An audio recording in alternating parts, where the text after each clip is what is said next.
Hi, my name is Nick, and today I'm going to show you some really cool tips and tricks on how to work with my Mogrts effectively. There will be 6 tips total. Let's begin. My first tip is one of my favorites. This tip is a trick that allows you to install tons of Mogrts or uninstall tons of Mogrts all at once. It's a great way to install the package of Mogrts you bought from me. What you do is you find your Essential Graphics folder, and inside of there you can see all of your Mogrts and just simply drag new ones in or delete old ones. To get there on Mac, you can either use Finder or Spotlight to get to your library. Go to Application Support, Adobe, Common, and there you'll find the Essential Graphics folder. On Windows, you can press the Windows key, type in $AppData to get to your AppData folder. You'll want to make sure that hidden folders are shown. Go to Roaming, Adobe, Common, and there you'll also find your Essential Graphics folder. If you plan on using this folder often, it's a good idea to make an alias or shortcut. I'll go ahead and make one right now. You'll see all of our Mogrts are in this folder when you open it. We can go ahead and delete as many as we want or drag in as many as we want to install them. This is really useful for when you want to get rid of the default Mogrts, or when you want to organize Mogrts, or when you want to simply drag in entire packages. If you've bought a package of maybe 30 Mogrts, you can just drag them into this folder and not have to install each one individually. I've found tons of use in the cross-dissolve transition. All you have to do is select a piece of footage and press Command or Control D, and there you go, you've inserted a cross-dissolve. I love to use cross-dissolves to fade to black, link animated gradients together unnoticeably, or just use as a standard transition between two pieces of footage. As you can see right here, I've linked 2 animated gradients together, and it looks seamless. The second I take the cross-dissolve out, however, you can see it's not seamless. So this is a really cool tool to link together my animated gradients, but it can do even more than that. You can even change the color in between the gradients to get a really cool effect. We know that once you drag a Mogrt in, the maximum length is already determined and cannot be changed. Sometimes we want specific Mogrts to remain visible for long periods of time, sometimes longer than the Mogrt allows. Frame holds solve this problem with most Mogrts. If your title doesn't move at a certain point in the animation, you can add a frame hold and set that frame to last as long as you wish. So let's say I have a Mogrt with lots of text like the one you see here. The default length is not long enough. As you can see, it's quite short. And if we were to try to drag it out, we're not able to. We can, however, add a frame hold to the end of the Mogrt and make it as long as we like. Let's go ahead and try that now. As you can see, now I can extend the duration of the Mogrt as long as I want. You'll want to finish tweaking your Mogrt before adding a frame hold, since once you do, the settings of the original Mogrt and the frame hold portion are no longer linked, meaning every setting you change in one, you'll also have to change in the other. A good portion of my Mogrts have both intros and outros, and for those that don't, a simple fade out or simple cut is good enough. But sometimes we really want a fancy outro. We can put an outro on these Mogrts by simply duplicating it, reversing it, placing them together, and cutting them so they last the desired duration. Let's try that now.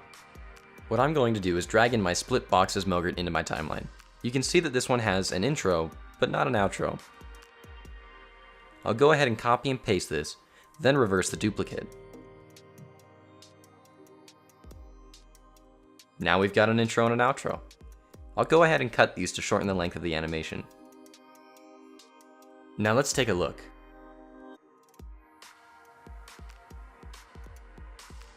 It looks pretty good in my opinion. I went ahead and made a couple other examples. Let me show you what I was able to make with this cool trick.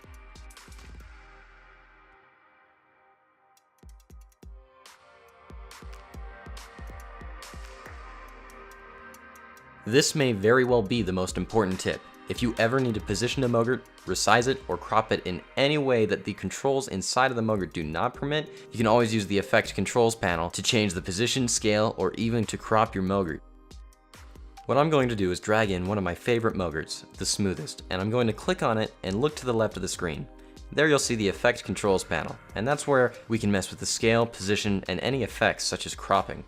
I'll go ahead and shrink this guy down and move him towards the bottom of the display. Just like that, I turn this Mogrt into a lower third.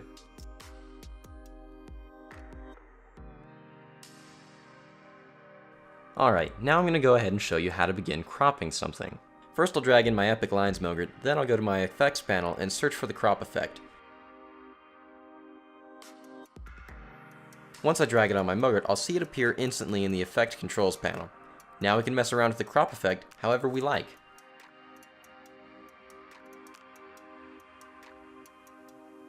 I'm going to use the crop effect to turn this Mogrt into a box instead of just a standard title. As you can see, we can use the Effect Controls panel to make very different looks and sometimes change the entire purpose of a Mogrt.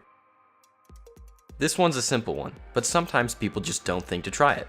My Mogrts can be stacked over each other to make really cool effects. Just stacking multiple Mogrts on top of each other and moving them around in interesting positions can create some really awesome looks. Alright, so what we're going to do to begin is drag in my versatility box. First thing you want to do is make sure the background opacity is set to 0. And then we're going to go ahead and set the box height to something around, how about 130? And then set the text padding a little bit lower. Alright, that looks pretty good. Now what I'm going to do is I'm going to duplicate this 2 times and stack them.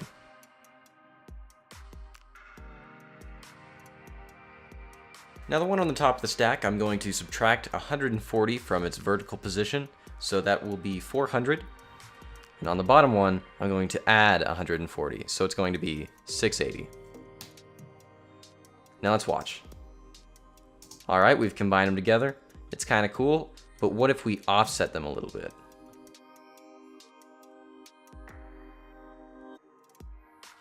Alright, I like it. And then we can go ahead and shorten this a little bit because the animation it's a bit long.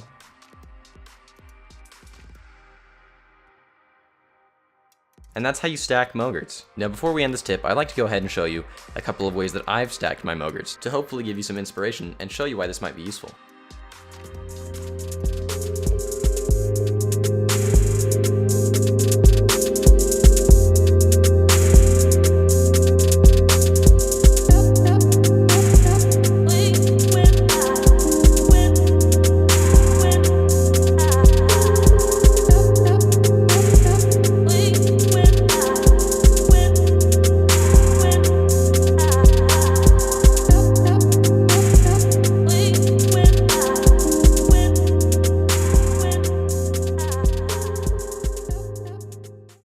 Alright, those are all my tips. I hope you found at least a few of these to be really useful, and if you'd like to leave me some feedback in the comments, I'd really appreciate it. If you'd like a place to discuss Mogrts, ask or answer questions, or maybe just show off something cool you made related to Mogrts, check out my Facebook group dedicated entirely to motion graphic templates here. Thanks for watching, and I hope you have a great day.